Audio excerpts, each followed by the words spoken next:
Iya, Bang. Saya punya pemikiran lain ya tentang hal itu terkait dengan Bang Dian Sandi ya.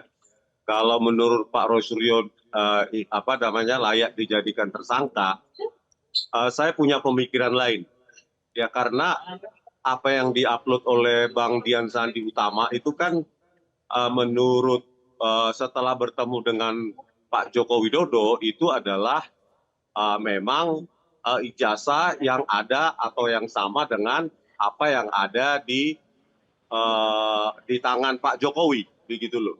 Jadi menurut saya tidak terlalu satu pemikiran dalam hal ini dengan Pak Rosuryo mengenai penersangkaan tersebut, begitu. Oke. Apa Artinya Bang terkait Rismon dengan lebih pasal desak. 2 dan Hmm. pasal 35.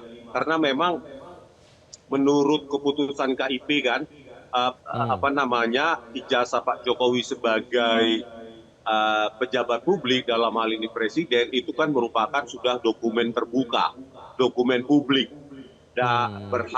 publik berhak menganalisa, memproses informasi yang di dalamnya dan mengambil kesimpulan sepanjang itu dilakukan secara bertanggung jawab. Begitu, Bang. Oke, jadi kalau Dian Sandi, Anda punya pandangan yang berbeda. Bagaimana dengan Andi Azwan, Mas Bang Rismon? Apakah berbeda juga pandangan Anda atau sama saja dengan Mas Roy? Nah, berkaitan dengan apa kasus Bang Andi Aswan itu sudah pernah kami laporkan siapa ya? Beni Parapat dan lainnya itu sudah pernah dilaporkan, Hmm. tetapi penyidik menolak ya karena alasan apa itu legal standing menurut penyidik. Jadi alasan penolakan pelaporan tersebut. Kebetulan saat itu saya ikut mendampingi, begitu. Itu alasannya. Tetapi ya apapun itu alasan penyidik ya patut kita apa namanya apresiasi gitu karena alasan legal standing. Tetapi yang menjadi fokus saya di sini adalah saya tidak setuju jika Bang Dian Sandi itu apa namanya menjadi justru tersangka 32 dan 35 sama seperti kami. Seharusnya tidak ada satupun apa namanya yang dijadikan tersangka untuk itu. Kalau Hmm. apa yang diupload oleh Bang Dian Sadi Utama itu adalah sama dengan seperti pengakuannya setelah bertemu dengan Pak Jokowi sama dengan ijazahnya Pak Jokowi, maka tidak ada alasan untuk menersangkakan Bang Dian Sandi ya. Begitu Hmm. juga kami yang Oke. memprosesnya dari apa yang diupload oleh Bang Dian Sandi Utama. Itu kan Hmm. kami proses dengan metodologi, algoritma, bahkan secara terbuka. Hasilnya Oke. juga diterangkan secara terbuka. Dan itulah merupakan diskursus publik yang mencerdaskan justru sepanjang itu dilakukan tidak dengan niat jahat atau mens rea, Oke, Bang Rismon, nanti tetapi kita akan perdalam mengedukasi lagi soal publik. itu ya. Saya ingin ke Bang Andi terlebih dahulu. Bang Andi, Anda dilaporkan Roy Suryo CS sejak 4 Desember 2025 lalu. Nah, kemarin juga kembali disinggung Bang Andi soal dugaan manipulasi dokumen elektronik berupa scan ijazah Jokowi yang katanya palsu. Menurut Anda ini upaya apa, Bang Andi? Ya, kalau kita melihat ya saya setuju lah apa yang dikatakan Bang Rismon ini. Gitu. Ya, biar bagaimanapun juga kan ijazah yang dikatakan kan ijazah yang ditampilkan di Sandi itu maupun saya itu kan sama dengan yang asli ya, yang Pak Jokowi pegang dan itu yang ada di Polda Metro Jaya. Gitu. Ya, biar bagaimanapun kita kembali kalau apa yang dikatakan Saudara Roy Suryo itu bahwa ijazah asli yang dibilang Pak Jokowi itu yang ditampilkan itu dibilang ijazah palsu 99,9%, Hmm. sedangkan dia tidak mempunyai namanya ijazah pembanding dan semuanya itu berawal dari scan ijazah yang ditampilkan oleh Dian Sandi. Nah, itu yang dia katakan 99,9% palsu. Hmm. Karena dia pun tidak mempunyai mana ijazah pembanding teman-temannya Pak Jokowi itu. Itu kan permasalahan juga. Ya, yang menurut saya itu satu hal yang mengada-ngada ya. Ibaratnya nih orang mau tenggelam, semua yang ada di sekelilingnya akan dia tarik untuk bersama-sama tenggelam gitu. Hmm. Ini kan suatu apa ya namanya suatu hal yang menurut saya itu suatu Oke. yang dibuat-buat untuk itu. Tapi Bang yang Andi, jelas ya, saya agak surprise juga nih dengan Bang Rismon. Ini luar biasa ini apa, katakanlah apa komentar Bang Rismon malam ini, saya sangat setuju untuk saat ini.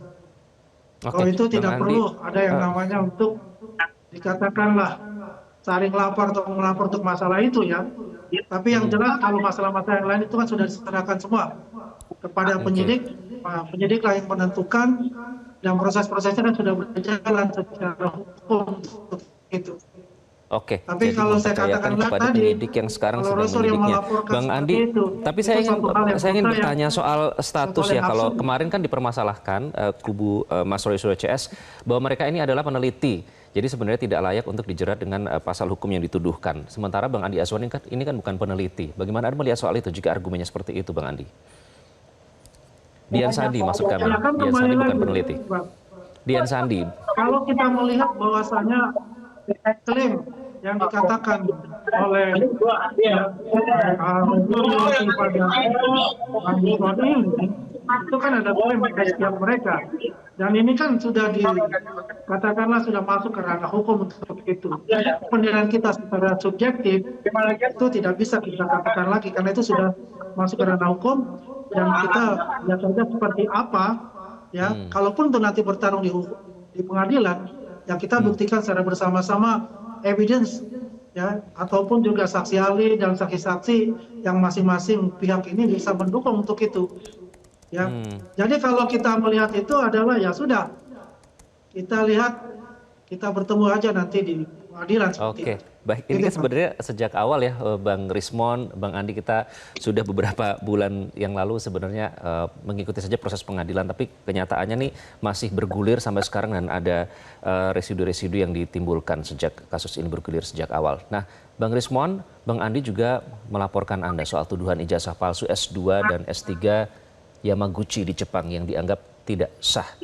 Nah, jadi seperti kata Bang Andi tadi ini, kalau akhirnya saya ngelapor ini mau sampai kapan? Bagaimana Anda menanggapinya, Bang Rismon? Iya, itu hak Bang Andi Aswan untuk melaporkan sebagai seorang warga negara, ya.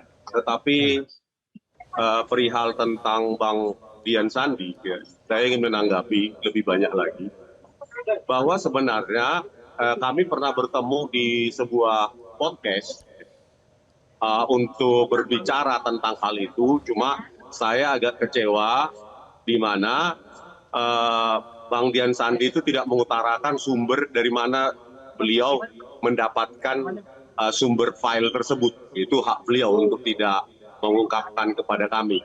Tetapi begini, ya, saya secara objektif mengatakan bahwa sebagai peneliti itu harus objektif, bahwa apa yang diupload oleh Bang Dian Sandi Utama sudah saya bandingkan dengan apa yang ditunjukkan oleh Dekan Fakultas Kehutanan, Dr. Sigit Sunarta, maupun apa yang ditampilkan di dalam slide oleh para alumni Fakultas Kehutanan yang merupakan rekan-rekan dari Pak Jokowi. Setelah saya bandingkan, ya, saya analisa, ternyata memang apa yang diupload oleh Bang Dian Sandi Utama ini itu tidak memiliki kejanggalan yang saya dapati yang berbeda dengan apa yang ditampilkan pada saat alumni tersebut maupun apa yang ditampilkan dalam fotokopi, ya, meskipun dalam fotokopi yang ditampilkan oleh Dr. Sigit Sunarta.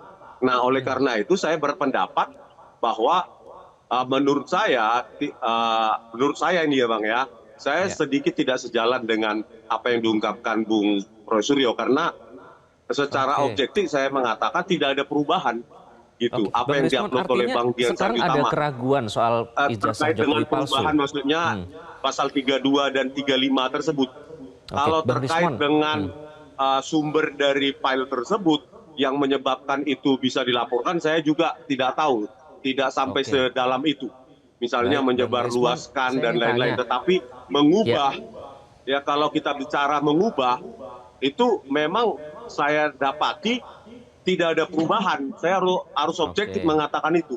Tidak ada perubahan apa yang diupload oleh Bang Dian Sandi Utama dengan soal kejadian sebelumnya, gitu Bang. Ijazah Jokowi.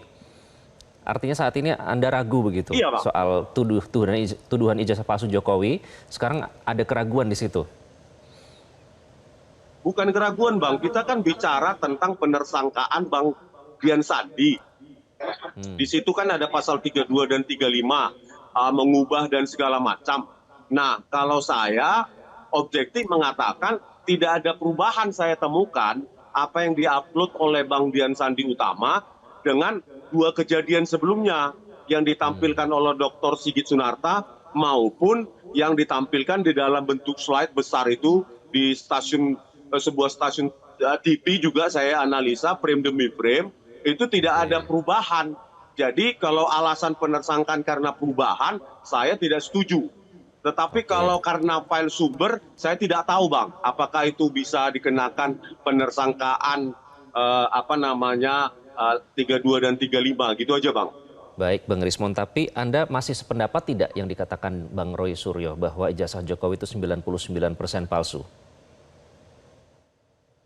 Ya itu kan berdasarkan metodologi Pak Roy Suryo. Saya juga hal yang sama, kan.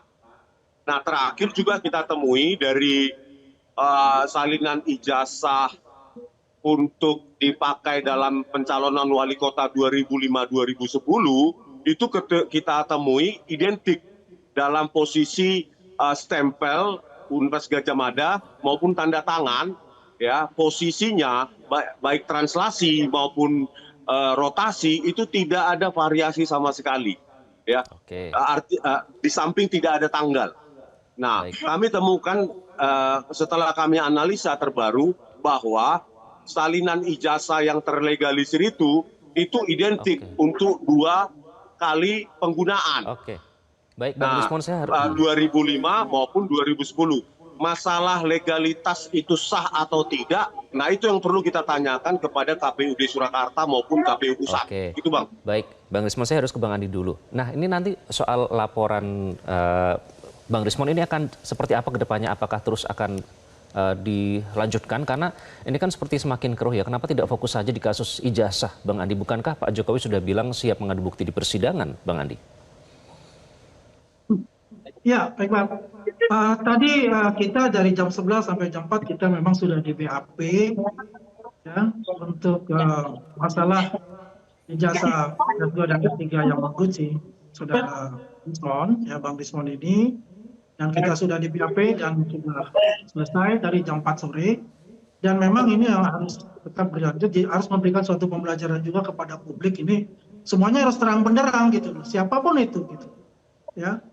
Semua harus terang benderang, ya, ada suatu keraguan misalnya dalam seseorang terhadap ijazahnya atau apa ya, memang kita harus buktikan. Gitu. Baik. Dan itu pun sudah berjalan dan kita sudah lakukan itu, tinggal adalah pemeriksaan untuk saksi-saksi minggu depan. Baik, Bang Andi. Minggu depan nanti kita nantikan perkembangannya, jadi proses ini akan dilanjutkan ya. Terima kasih Bang Andi Azwan, Bang Rismon Sianipar sudah. Kembali lagi di channel YouTube Sirait Media. Apa kabar kalian semua teman-teman? Semoga kita selalu diberi kesehatan, kemudahan, dan rezeki yang lancar oleh Tuhan yang Maha Kuasa. Amin. Nah, di video kali ini kita bakal menyaksikan sebuah tayangan yang jujur saja menggelitik, mengejutkan, sekaligus bikin geling-geling kepala. Bayangin ya, salah satu tersangka klaster kedua dalam kasus ijazah Pak Jokowi yang juga sering mengaku sebagai peneliti, yakni Tifa, terlihat seperti sedang gusar, resah, galau. Kenapa? Karena Egy Sujana dan Damai Hari Lubis justru mendapatkan SP3 dan berhasil menempuh restoratif justice. Otomatis status tersangka gugur, penyidikan dihentikan, tamat. Nah, disinilah dramanya dimulai. Tifa kemudian muncul di salah satu stasiun TV bersama Ade Darmawan dan mendadak, jreng, muncul ide cemerlang. APA mengajak Pak Jokowi untuk mengajukan restoratif justice juga. Waduh. Loh, ini kenapa ceritanya jadi berbalik arah begini? Kemarin-kemarin garangnya minta ampun, nada bicara tinggi. Janji mau membuktikan, katanya siap berhadapan di pengadilan. Sekarang kok mendadak minta damai? Ada apa ini? Takut dibui ya? Kalau memang yakin dengan penelitian, ya hadapi saja persidangan. Buktikan di meja hijau. Bukan malah minta jalur damai. Selain itu teman-teman, kita juga akan menyaksikan cuplikan di mana kuasa hukum Pak Jokowi, Bang Rifai, dengan santai tapi telak, sedikit mempermalukan Refli Harun, kuasa hukum Roy Suryo CS. Dan belum selesai. Ada lagi. Seorang pakar hukum dari Trisakti juga ikut menyemprot habis-habisan Abdul Gofur, kuasa hukum Roy Suryo. Ditambah lagi Ibu Elieti, yang ikut meluruskan dan jujur saja membuat posisi Abdul Gofur makin tidak enak dilihat. Intinya, kuasa hukum Roy Suryo CS banner-banner babak blur di layar TV. Rasanya, kok nggak ada satupun yang benar-benar solid ya? Oke, sebelum kita lanjut, jangan lupa like, subscribe, dan share video ini. Dan tanpa berlama-lama lagi, kita masuk ke cuplikan videonya. Oke, teman-teman. Itulah tadi beberapa cuplikan video yang bisa kita saksikan bersama. Sekarang saya mau tanya ke kalian. Gimana pendapat kalian soal Egy Sujana dan Damai Hari Lubis yang mendapatkan SP3? Kalau saya pribadi, jujur saja ya, saya tidak sepakat dan saya tidak senang. Kenapa? Karena setelah ribut ke sana kemari, setelah drama panjang, setelah bertemu langsung dengan Pak Jokowi, tiba-tiba muncul klarifikasi, mengkul cerita-cerita yang sialuala. Mereka ini paling tulus, paling mulia, paling benar. Bahkan ada narasi yang menyamakan mereka seperti Musa dan Harun mendatangi Firaun. Lah, ini sudah kebablasan teman-teman. Ini bukan kisah kitab suci. Ini urusan hukum. Tapi ya mau bagaimana lagi? Itu keputusan Pak Jokowi. Dan jujur saja, saya nggak tahu hati Pak Jokowi itu terbuat dari apa. Bisa-bisanya beliau memaafkan sampai ke level restoratif justice. Kalau memaafkan secara pribadi, sebagai manusia, saya masih bisa terima. Tapi sampai menghentikan proses hukum. Dan dari sini kelihatan juga, Tifa tadi sepertinya ingin ikut bebas. Tidak mau masuk bui. Tidak mau perkara ini sampai ke pengadilan. Kenapa? Karena saya menduga buktinya memang nggak ada. Makanya tadi dia menyarankan Pak Jokowi untuk menempuh restoratif justice. Padahal kemarin katanya siap membuktikan, siap mencerka, siap membuka semuanya. Sekarang malah ngomong mau merawat Pak Jokowi, mau damai. Loh, ini mau damai apa mau nyogok nih? Jujur saja, saya capek melihat manuver-manuver seperti ini. Arah omongannya berubah-ubah. Narasinya belok-belok. Lebih kaget lagi ketika Tifa bilang bahwa selama ini dia tidak pernah menuduh Pak Jokowi memalsukan ijazah. Lah, terus selama ini apa? Ditambah lagi Refli Harun yang masih minta ijazah Pak Jokowi ditunjukkan. Diteliti ulang. Padahal katanya sudah clear dan palsu. Ini logikanya di mana, teman-teman? Tidak pernah memegang ijazah asli, tapi berani menyimpulkan palsu. Ini penelitian atau karangan? Baiklah, mungkin itu saja video kita kali ini. Silakan tuliskan pendapat kalian di kolom komentar. Apakah kalian sepakat atau tidak? Jangan lupa like, subscribe, dan share video ini.